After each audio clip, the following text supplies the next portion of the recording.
آپ نے فرمایا، یہ بعد میں بتایا نبی علیہ السلام نے، اس وقت اظہار نہیں کیا، بعد میں جب آپ صلی اللہ علیہ وسلم پر جب ہجرت کر لی، جنگیں ہو گئیں، ظاہری بات ہے پھر باتیں آپس میں کرتے ہیں کہ تمہارے پچھلے واقعات کیسے تھے، پچھلا معاملہ تمہارا کیسا تھا۔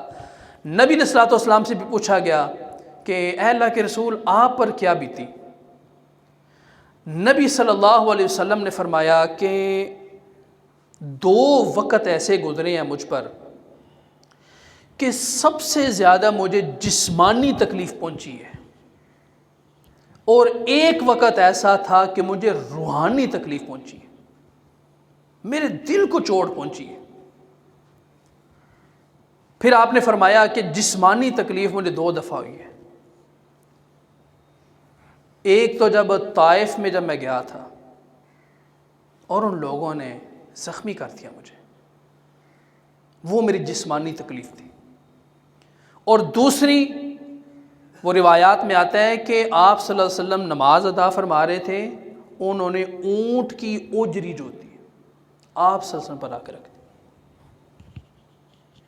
آپ نے فرمایا یہ 2 وقت ایسے مجھ پر گزرے ہیں کہ جسمانی تکلیف سب سے زیادہ مجھے ہوئی۔ پھر پوچھا روحانی تکلیف کب ہوئی؟ آپ نے فرمایا یقین کریں یہ بات جو میں کرنے لگا ہوں نا، ہر بندہ ذرا اکیلا بیٹھ کے سوچے کہ دین اسلام کی خاطر آپ صلی اللہ علیہ وسلم نے کیا کیا برداشت کیا۔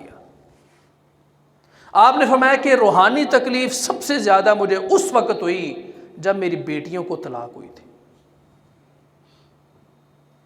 یقین کریں بیٹی جب گھر آتی ہے نا رو کے، تو جو اس کا والد ہوتا ہے یا بھائی ہوتا ہے اس کا، یقین کریں وہ بے بس ہوتے ہیں۔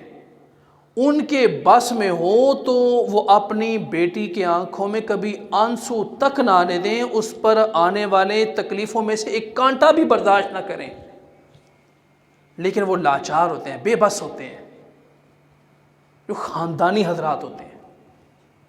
نبی علیہ السلام نے فرمایا کہ مجھ پر سب سے زیادہ تکلیف اس وقت ہوئی تھی جب ان لوگوں نے اس دین کی خاطر اپنے بیٹوں سے کہا کہ اس نے نیا دین ایجاد کر لیا ہے، اس کی بیٹیوں کو گھر بھیجو نا ذرا پتہ چلے اس کو۔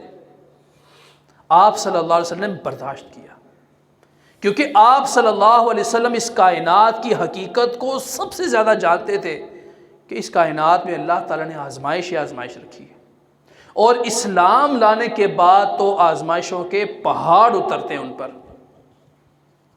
اسی بات کا تذکرہ اللہ تعالیٰ نے فرما دیا احاسب الناس ان یترکوا ان یقولوا آمنا، کہ ان کو صرف آمنا کہنے سے چھوڑ دیا جائے گا، ان پر کوئی تکلیف آزمائش نہیں آنی، یہ لوگوں کا گمان ہے۔ انہوں نے ذہن بنائی ہے کہ بس اب ہم ایمان اسلام قبول کر لیا، آزمائشیں کوئی نہیں آنی، حالانکہ آزمائشیں ابھی تو شروع ہوئی ہیں۔